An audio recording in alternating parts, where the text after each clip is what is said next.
Hello, everyone. So at this time, we'll ask reporters to begin submitting their questions, and Mayor will give some closing remarks, and then we will open it up to questions. Thank you.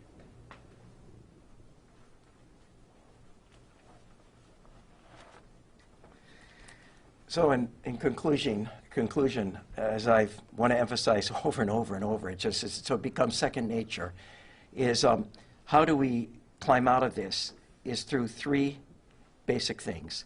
One is testing, has to be pragmatic, active, and a targeted approach. And today we talked about that a lot with our community health centers. The second one is quarantining or protecting or bubble wrapping those who are the most vulnerable in our communities, the kupuna, the homeless, and others, and making sure that the virus does not spread to those who have weakened immune systems. And the last one is social distancing. Following all the orders as hard as it can be, wearing a mask, and you heard Aviala talk about that. If we can do all of these things, we can slowly start to loosen up these orders. We can slowly start to return to the businesses that we did before. And in a lot of ways, Hawaii stands on the front edge because of the number of cases, the amount of tests that we've done, because of our geographic isolation. We can make a tremendous difference and lead in the nation, if not the world. But it's incumbent on all of us to do our part. With that, I'll open up any questions you may have. I don't know how we do this, but if there were questions for some of the doctors, maybe they get asked first because they need to get back to work. But it's, I don't know, Brandy, if you can manage that or not, but we'll leave it up to you. Sure. So the first one is from Gordon Pang at the Star Advertiser. The Y&I doctor mentioned they're already doing tests. Can all of the others let us know if they're doing tests as well? Roughly how many, and roughly how many have tested positive? Did the other three systems that are here maybe come up and just answer that question? Are you doing tests for COVID-19, and how many positives?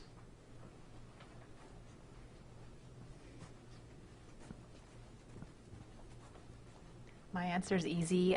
We decided not to do COVID testing initially, or from the beginning of all of this to currently until we are able to get the Everlywell test, primarily because we want to keep our staff safe and healthy to be able to still do their essential duties, as well as making sure, we have the right PPE and the right protocols internally in place to do that. And at this time, we weren't equipped.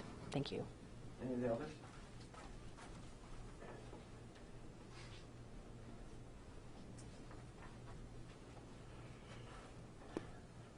At Kalihi Palama Health Center, we greet all of our patients at the front door, and they get screened with a few questions and maybe their temperature taken. And then if they screen positive, they go to a makeshift testing center that we have in our garage, where we have someone in complete protective equipment doing triage. Some of them are tested, some of them are told to go home and nurse their colds and stay away from people for 2 weeks, and others get a little green sticker to go up and see me. So actually I'm probably safer than I would be in Costco, but we've had a small number. We've triaged a lot of people over the phone, and the ones who actually seem to be sick, we're not really encouraging to come into the clinic. We've sent them to other testing centers that are set up at the hospital. Desmond?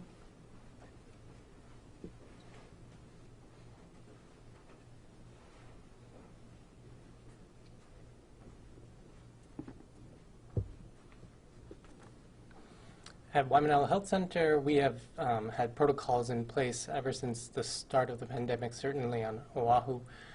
This involved, again, having greeters at the door, as well as we are lucky enough to have an isolation room where we can actually be testing other individuals. Similar to the other health centers, we have a phone triage system set up where patients of ours can call in and be assessed whether they need to come in person, do a park and ride test, or of course be even evaluated by a higher level of care.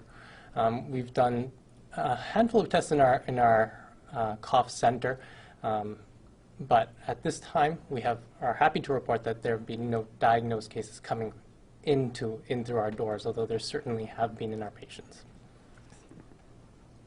Yeah. Sorry, it took a while on that one, but you want to hear it directly from our healthcare community in our neighborhoods around the island. Brandy? And Gordon Pang also asks for the doctors, do you have the staffing to handle this testing initiative? Okay, maybe the doctor should kind of stand in a line or something. Okay, Desmond, you want to come back up first? You're going to start in reverse order. Desmond first. So do you have the doctors to handle the test?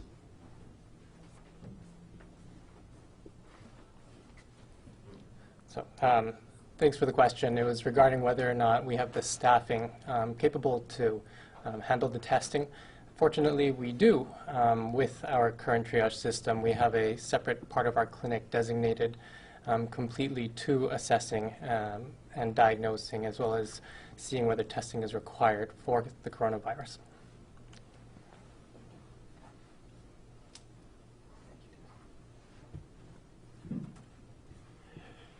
We have a dedicated physician right now at Kalihi Palama Health Center who just mans this triage booth. It's been necessary for us. It's not particularly cost effective, but we have to look going forward, especially if we're testing more people who are maybe less symptomatic, to get an idea of really the prevalence of the infection. That's what we'll be doing.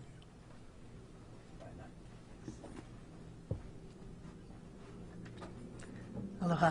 Yes, our testing site is open for 4 hours every day, and we definitely have enough staff to staff that, as well as our call centers. And because most of our testing, our tests are done by appointment only, we can judge how many we're going to be having each day. We've been averaging around 20, 25 tests a day and have had no problems with staffing. We've repurposed a lot of our providers as well as our ancillary staff as we have taken a drop in our encounter rates during the day. So people are doing things that they don't normally do in the course of this pandemic, but we're all working together and serving the community.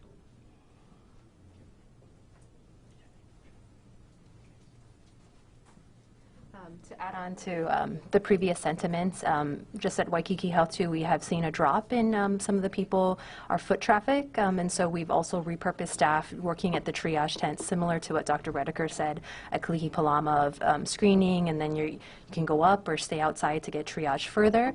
And so we're creative. We're constantly understaffed a lot of the times, but in terms of the testing protocols, yeah, we believe we'll be able to do that effectively, as well as while we continue to implement telehealth, that frees up some of the different times of different aspects of our day.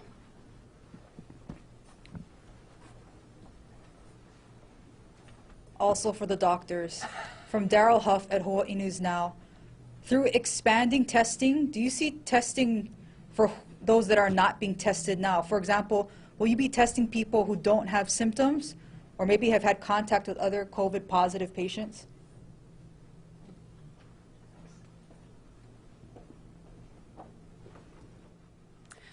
We keep loosening up our criteria, actually. As testing swabs become available, we have become less stringent. We are definitely already testing anybody who has come into contact with somebody who's positive, even if they're asymptomatic. We're testing all of our healthcare workers that have come into contact. And we just recently, I believe it was last week, added on the new criteria for the loss of taste, loss of smell. So as new criteria become available, we're adding them, and as testing supplies become more available, we are expanding the criteria for testing. Same? So, to Daryl, they're saying that the other three providers are saying the same. Okay.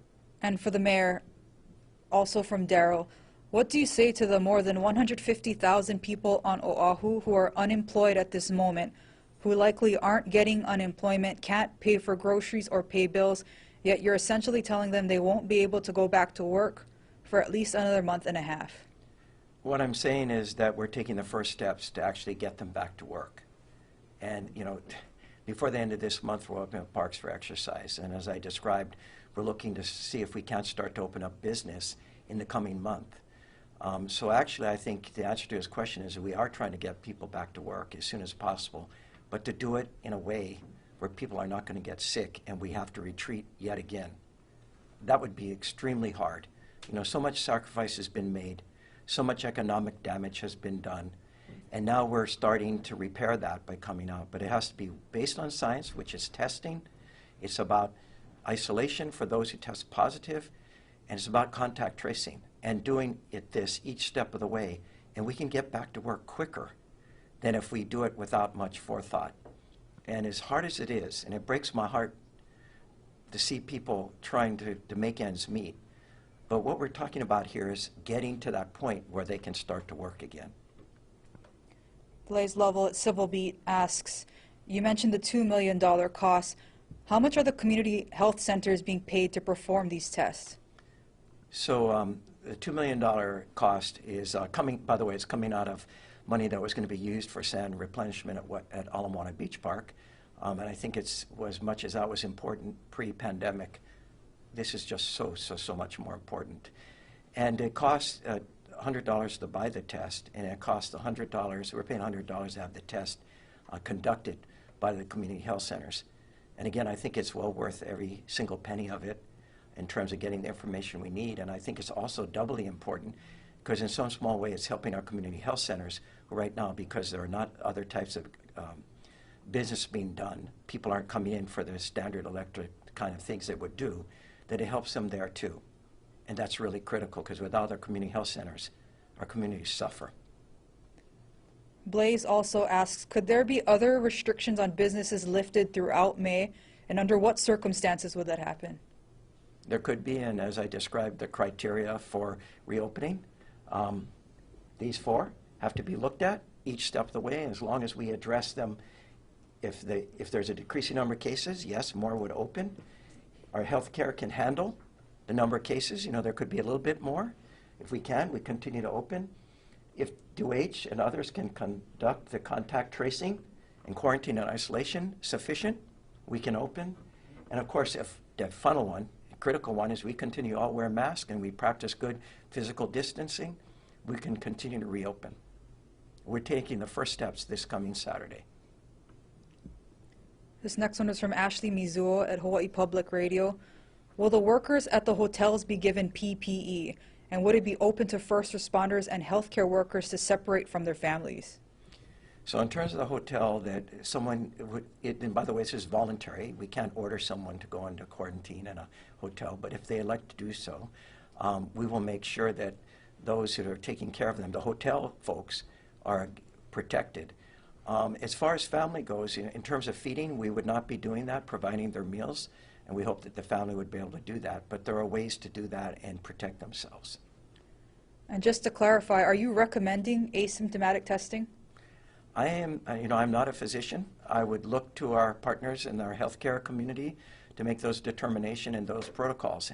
And they may differ a little bit depending on the community health center, and I would not question those. I think the medical professionals know what is best for their patients. And what beaches would be available to walk and run on? Are they ones attached to city parks?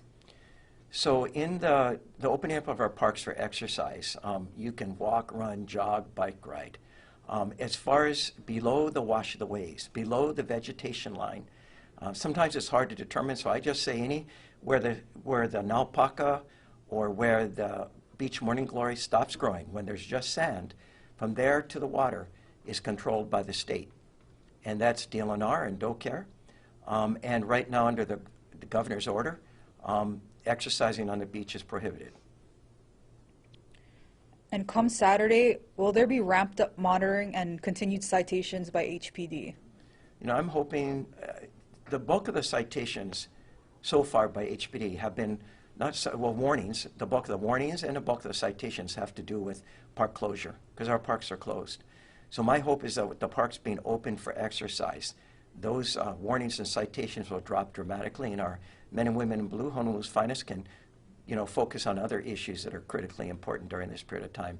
And I'm hoping that everyone else will comply. Now, if there's large gatherings in a park, there will be warnings. And I think initially warnings and then citations, but I hope that doesn't happen.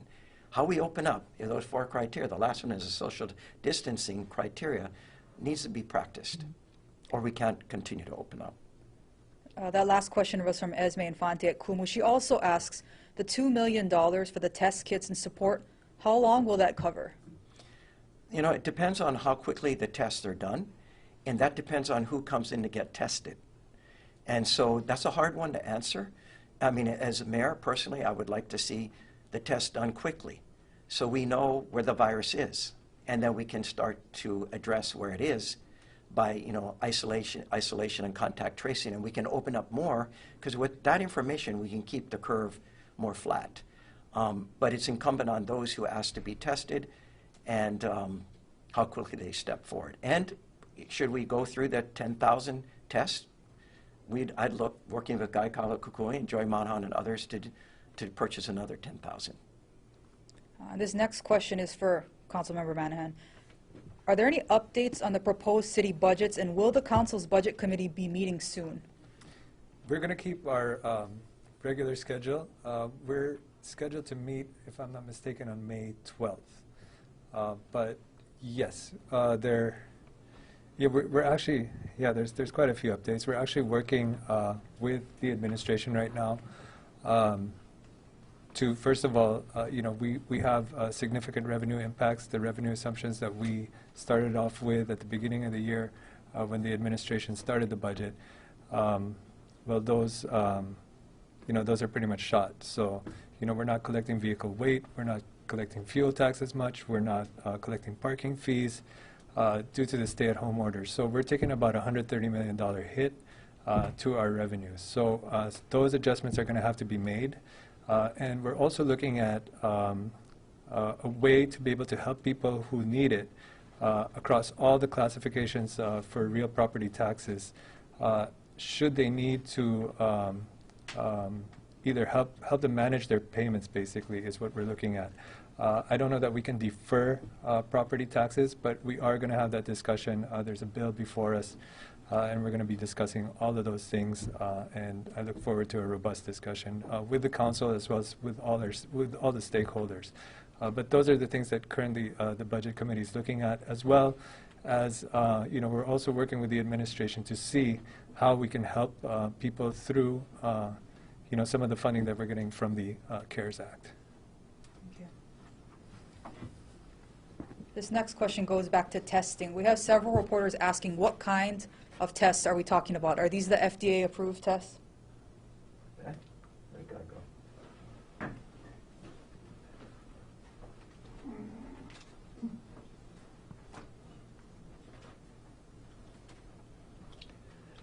go? Thank you for the question, and I think if any of our participants from the community health centers want to take a swing at the answer to, please be my guest. But in terms of FDA approval for COVID testing, as far as I've been able to discern, is a very, very, very high bar. There are very few, if any, tests that have run the gauntlet of FDA testing. There are many tests that are available that have received its emergency use authorization. And there are additional tests that are being administered today, even in our community, that do not have their emergency use authorization, but have been developed along guidelines established by the FDA in order to get more testing available in our communities. The test that's part of the UPS Everlywell program is a test that's been developed under the FDA guidelines, similar to one of the two tests that are being instituted today in our community.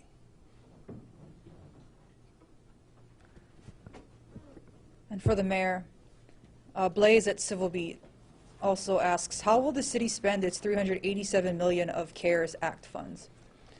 Very carefully, with a lot of forethought, and aggressively, because it has to all be spent before the end of this calendar year. And we have not received the funds yet.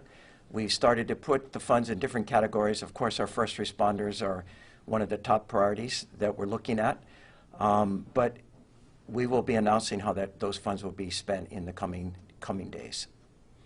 I did want to just say one other thing regarding the parks. So we have 300 parks in the city and county of Honolulu, and they're all going to open at 5 in the morning on Saturday. In addition, we have 5 botanical gardens. Is that correct, Michelle? And the 5 botanical gardens will open also. Now, those gardens, I mean, I don't see a lot of people running, jogging, or bike riding in our botanical gardens, but I see a lot of people walking in our botanical gardens, and that is a form of exercise and a way to find relief from being cooped up indoors. And so the botanical gardens will also be open. So all 300 parks plus our botanical gardens. What will not be open is Hanauma Bay. We're looking at what we do with Hanauma Bay in the short term, but for there, most people when they go down there, besides snorkeling, it's about sitting in line on the beach. And we don't want that to happen. You know, we have no peaches on the beaches, no butts on the beaches. So for now, we're going to keep Hanauma Bay closed. With that, I want to thank everyone, all the media for covering this.